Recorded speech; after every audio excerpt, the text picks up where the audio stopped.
You follow the fjords to begin with, past fish farms and grain silos, where ships from the American Great Lakes unload.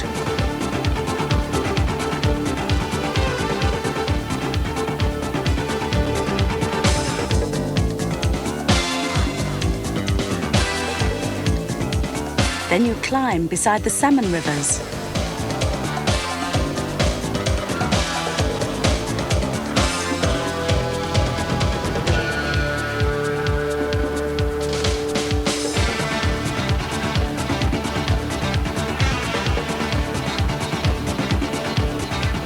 Farmland gives way to snowfields. It's the last week in July. A lot of hikers use the train in summer.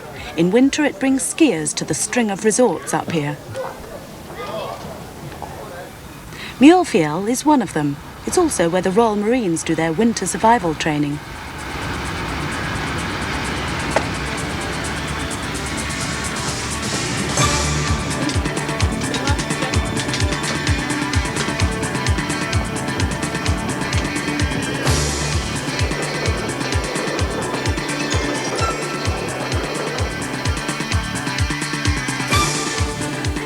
Now we're coming into Myrdal. The stations are among the few places where trains can pass. That's the one from Oslo heading west to Bergen. 2 hours out, we've ridden beyond the trees and into winter. We're above 4,000 feet, close to a glacier. Incredible to think they keep this line open all year.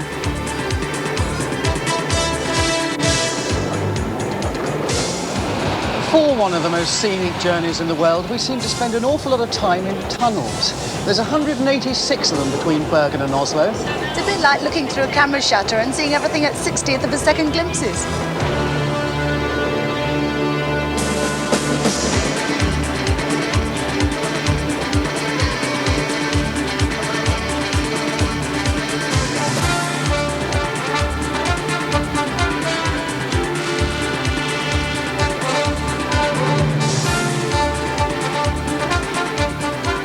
Well, you can't impress everyone.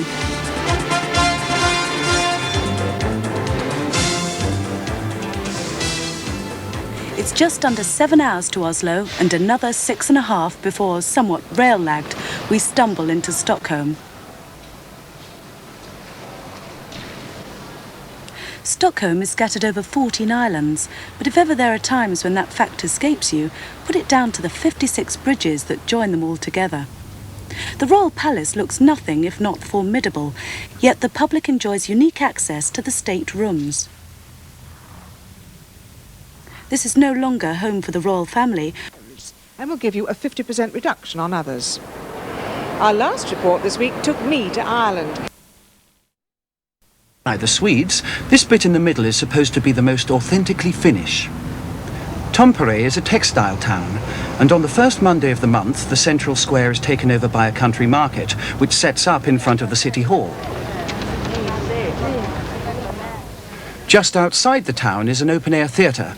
It has a season from mid-June to mid-August, but the unique thing about it is that the sets ring the auditorium, and the audience revolves to face the action.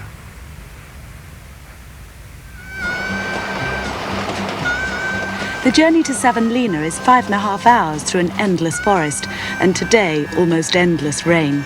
About the only thing to enliven the trip is a 30-year-old diesel car. The Finns call it the Teddy train.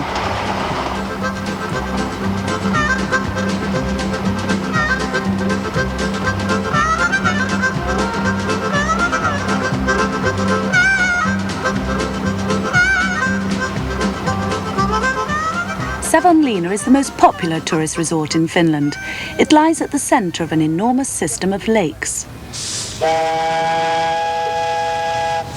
The Figaro is just one of the pleasure steamers that set out on lake cruises under the baleful masonry and the pepperpot towers of the 500-year-old fortress. You could steam for 100 miles on these lakes, countless islands. Savonlinna has its market too, mainly for tourists with a somewhat oddball taste in souvenirs. How about gloves made from water rat? I think I'll stick to the juniper table mats. Don't see, and Moscow, which we do. How do you do, ladies and gentlemen?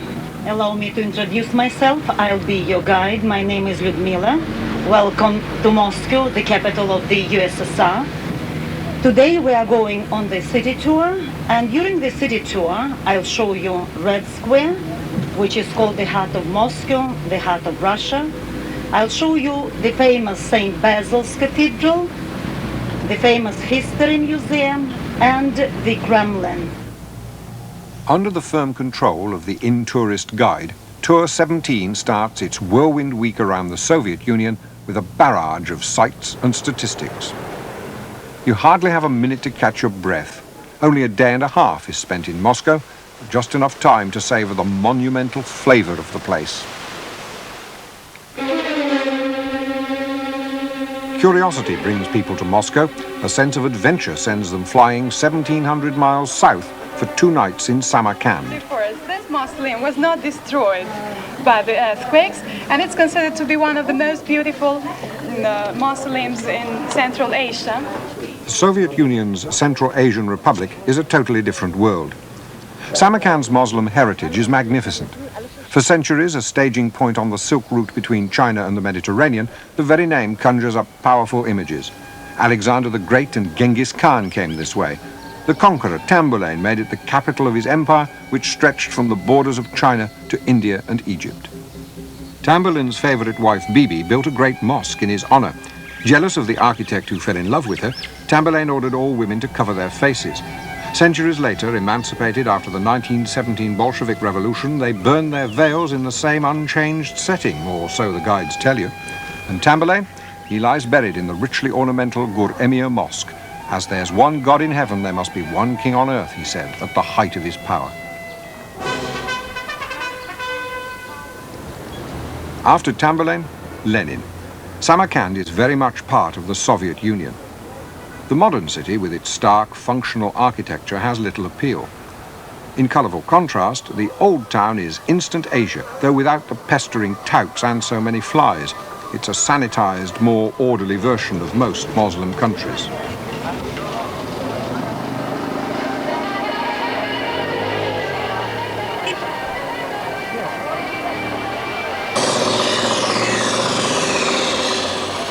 Despite extensive modernization, the old ways linger on.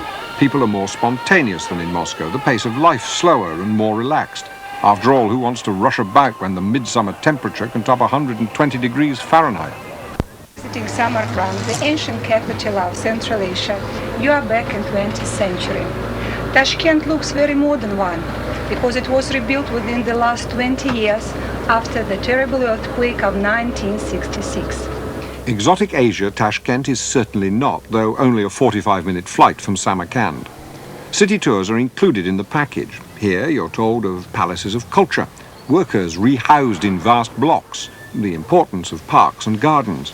Almost everything's new. The old order has been swept away. For Tour 17, it's another angle on Soviet life.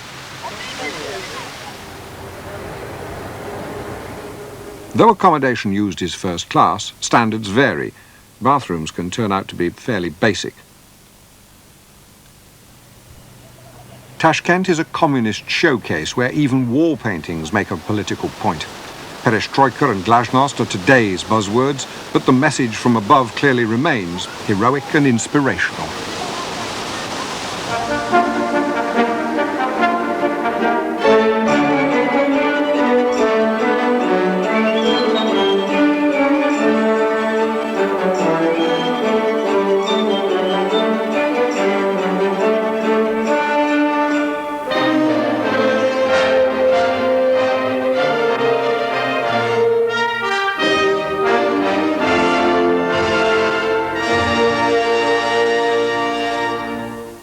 Four of those 7-night tours are running this year.